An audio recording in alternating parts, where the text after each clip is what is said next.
بسم اللہ الرحمن الرحیم۔ یا علی مدد۔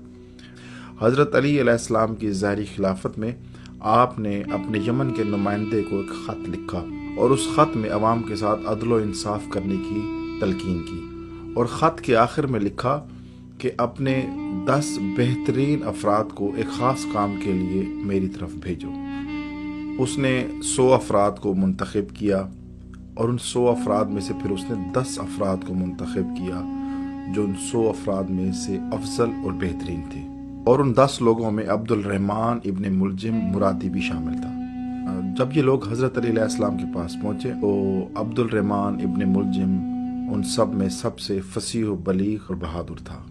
اس کو ان لوگوں نے اپنا سخن بر بنایا تاکہ وہ حضرت علی سے گفتگو کر سکے، اور مداح علی میں اس نے جو اشعار لکھے اور ان اشعار کو اس نے خود پڑھا۔ اس کی تمام باتوں میں ایک بات یہ تھی کہ وہ کہا کرتا تھا، ہم فخر کرتے ہیں، آپ فرمان دیں، ہم سب غلامی کریں اور ہماری تلواریں آپ کے دشمنوں کے لیے آمادہ ہیں۔ حضرت علی علیہ السلام نے بعد میں اس کو اپنے پاس بلایا اور اس سے پوچھا، تمہارا نام کیا ہے؟ اس نے کہا، مولا میرا نام عبد الرحمن ہے۔ مولا نے پوچھا، تمہارے باپ کا نام کیا ہے؟ اس نے کہا، ملجم۔ مولا نے پوچھا، تم کس قبیلے سے تعلق رکھتے ہو؟ اس نے کہا، مراد سے۔ مولا نے اس کی طرف دیکھ کر 3 مرتبہ پوچھا، کیا تم مرادی ہو؟ اس نے کہا، جی امیر المومنین، میں مرادی ہوں۔ اس وقت مولا کائنات نے اس کی طرف دیکھا اور یہ آیت پڑھی، انا للہ و انا الیہ راجعون۔ پھر مولا نے پوچھا اس سے، کیا تمہاری دایا ایک یہودی عورت تھی؟ اس نے کہا، جی مولا، میری دایا ایک یہودی عورت تھی اور وہی مجھے دودھ پلاتی تھی۔ پھر مولا نے فرمایا، جب تم روتے تھے تو کیا تمہاری دایا تم سے یہ کہتی تھی، اے قاتل شتر سہلے سے بدتر؟ ابن ملجم نے کہا، جی وہ مجھے ایسے ہی کہتی تھی۔ مولا نے حکم دیا کہ اس کی مہمان نوازی کی جائے۔ کچھ عرصے کے بعد عبد الرحمن ابن ملجم بیمار ہو گیا تو حضرت علی خود اس کی عیادت کے لیے جاتے تھے اور اس کو دوا اور اس کے کھانے کا پوچھتے تھے، یہاں تک کہ وہ صحت یاب ہو گیا تو وہ مولا کے عشق میں گرفتار ہو گیا اور مولا کو کہنے لگا کہ میں اب آپ کو چھوڑ کر کبھی نہیں جاؤں گا۔ جب اس نے یہ جملہ کہا تو مولا کائنات نے ابن ملجم کی طرف دیکھا اور دیکھ کر یہ آیت پڑھی، انا للہ و انا الیہ راجعون۔ اس نے پوچھا، مولا آپ مجھے دیکھ کر یہ آیت کیوں پڑھتے ہیں؟ مولا نے فرمایا، یہ آیت اس لیے پڑھتا ہوں کہ تو میرا قاتل ہے۔ جب اس نے یہ جملہ سنا تو عبد الرحمن نے اپنا سر پیٹ لیا۔ اس نے کہا، مولا یہ کیسے ہو سکتا ہے؟ میں تو آپ کا عاشق ہوں، میں تو آپ کا چاہنے والا ہوں، میں تو آپ کے عشق میں گرفتار ہوں، میں آپ کو کیسے قتل کر سکتا ہوں؟ اگر ایسی بات ہے میں آپ کو قتل کر سکتا ہوں تو آپ ابھی تلوار اٹھائیے اور میرا سر قلم کر دیجیے۔ مولا نے فرمایا، جب تو نے گناہ کیا ہی نہیں تو میں پہلے قصاص کیسے لے سکتا ہوں؟ ابن ملجم صفین اور نہروان کی جنگوں میں حضرت علی علیہ السلام کے لشکر کے ساتھ ساتھ تھا۔ جب لشکر اسلام نے خوارج پر غلبہ حاصل کیا تو عبد الرحمن ابن ملجم نے مولا علی کو کہا کہ مولا مجھے اجازت دیں، میں کوفے میں سب سے پہلے جا کر اس خوشخبری کا اعلان کرتا ہوں اور گلی گلی اس کی منادی کروں گا۔ تو مولا نے کہا کہ تمہارا اس مقصد سے کیا کام ہے؟ اس نے کہا، میں چاہتا ہوں کہ خدا مجھ سے راضی ہو جائے اور حضرت علی کی کامیابی سے لوگوں کو خوشحال کروں۔ حضرت علی نے اجازت دی۔ اس نے ہاتھ میں ایک جھنڈا لیا اور کوفے کی طرف روانہ ہوا۔ شہر میں داخل ہوا اور بشارت بشارت کی آواز شہر میں گونجی۔ یوں آواز دیتے دیتے وہ قطامہ نامی ایک عورت کے گھر کے سامنے سے گزرا۔ قطامہ نے یہ آواز سنی تو وہ اپنے گھر کے باہر آئی۔ قطامہ ایک خوبصورت اور حسین و جمیل عورت تھی، لیکن بد کردار اور ایک فحاشہ عورت تھی، دولت سے مالا مال تھی۔ یہ باہر آئی اور اپنے بھائی اور اپنے باپ کے بارے میں یہ پوچھنا چاہتی تھی۔ قطامہ عبد الرحمن ابن ملجم کو اپنے گھر لے کر گئی، اسے بڑی عزت اور تکریم کے ساتھ اپنے گھر میں بٹھایا۔ ابن ملجم پہلی ہی نگاہ میں اس کا عاشق ہو گیا اور اپنے دین و ایمان کو اس کے ہاتھوں میں بیچ دیا۔ قطامہ نے اس سے اپنے باپ اور بھائی کے بارے میں پوچھا جو کہ خوارج سے تھے۔ اس نے بتایا کہ تمہارا باپ اور بھائی دونوں ہلاک ہو گئے ہیں۔ یہ سن کر قطامہ رونے لگی اور یہ اس کو خبر دے کر پریشان ہو گیا کہ یہ خبر میں نے اسے کیوں دی۔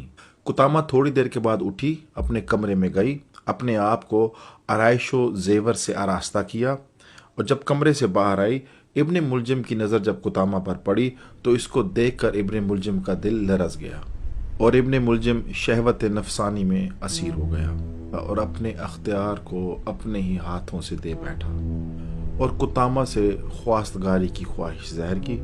قطامہ نے کہا اگر مجھے چاہتے ہو تو میرا حق مہر بہت زیادہ ہے۔ ابن ملجم نے کہا کہ جتنا بھی زیادہ ہو میں ادا کروں گا۔ قطامہ نے کہا زیادہ ہے۔ ابن ملجم نے پوچھا کتنا زیادہ؟ اس نے کہا پیسے، جواہرات، مشک، عنبر، عطر وغیرہ۔ ابن ملجم نے پوچھا اور کچھ؟ اس نے کہا ہاں ہے اور کچھ۔ اٹھی اور کمرے میں گئی اور ایک نئے انداز سے اپنے آپ کو آراستہ کیا اور پھر ابن ملجم کے سامنے آئی۔ ابن ملجم جو جنون کی حد تک پاگل ہو چکا تھا اسے پوچھتا بتاؤ کیا چاہتی ہو؟ یہ آگے سے بولی کہ حضرت علی علیہ السلام کا قتل۔ ابن ملجم ایک دم لرز اٹھا، پریشان ہوا اور بیٹھ گیا۔ کچھ دیر کے بعد کہتا ہے یہ مشکل ہے، ابھی چھوڑو، کچھ دن کے بعد اس کے بارے میں غور و فکر کروں گا۔ دوسرے دن ایک قاصد آیا اور ابن ملجم کو بتایا کہ تمہارا باپ اور چچا مر گئے ہیں اور جاتے ہوئے وہ تمہارے لیے بہت زیادہ مال اور اسباب چھوڑ کر گئے ہیں، تم جاؤ اور ان چیزوں کے وارث بن جاؤ۔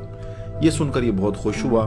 اس نے کہا میں جلدی جلدی جاؤں یمن میں اور وہ سارا مال و دولت جو میرا باپ اور چچا چھوڑ کر گئے ہیں وہ اکٹھی کروں اور قطامہ کو دوں۔ ابن ملجم یمن کی طرف چلا تو راستے میں اس نے ایک آگ کا شعلہ دیکھا۔ اس نے سوچا کہ اگر یہاں آگ جل رہی ہے کیوں نہ میں اس آگ کے پاس جا کر اپنا وقت گزاروں، یہ وقت گزر جائے گا، صبح سفر کی طرف روانہ ہو جاؤں گا۔ تو جیسے ہی یہ آگ کے قریب پہنچا تو جنات نے فریاد کی کہ اسد اللہ کا قاتل آ گیا۔ ابن ملجم ڈرا اور کانپا اور روایت میں ہے کہ یہاں تک جنات نے اس پر سنگ بازی کی، اس پر پتھراؤ کیا۔ یہ وہاں رہ نہ سکا اور یہ وہاں سے بھی بھاگا اور ہانپتے ہوئے کسی طریقے سے یہ یمن پہنچ گیا اور اپنے باپ اور چچا کی وراثت کا جو وہ مال چھوڑ کر گئے تھے اس نے اس سب مال کو اپنے قبضے میں لیا۔ یہ واپس کوفہ پہنچا، سیدھا قطامہ کے گھر آیا۔ اس کو وہ سارا مال اور دولت اور اسباب جو قطامہ نے اسے خواہش ظاہر کی تھی اسے قدموں میں لا کے رکھا اور اس سے پوچھتا ہے کہ بتا اب میں اور کیا کروں۔ قطامہ نے اسے شراب پیش کی، یہ شراب کے نشے میں مست ہوا، یہ اس کے پاؤں میں گرا اور اسے خواستگاری کی خواہش ظاہر کی۔ قطامہ نے کہا کہ جب تک تم حضرت علی کو قتل نہیں کرو گے ایسا ناممکن ہے، اور کیونکہ قطامہ کے پیچھے شام کے حاکم کی منشا شامل تھی۔ ابن ملجم جو مجنوں کی طرح پاگل ہو چکا تھا اس نے کہا میں ابھی جاتا ہوں اور حضرت علی کا قتل کرتا ہوں۔ قطامہ نے کہا اس طرح نہیں، قتل کے لیے کچھ مقدمات ضروری ہیں۔ اس نے ابن ملجم کو تلوار کی دھار تیز کروانے کے لیے 1000 درہم دیے اور 1000 درہم تلوار کو زہر آلود کرنے کے لیے دیے۔ 19 رمضان کی صبح اس بے حیا اور بدبخت شخص نے حضرت علی علیہ السلام کے سر پر وار کیا اور اس تلوار سے ایسا زخم لگا کہ 2 دن بعد مولا کائنات شہید ہو گئے۔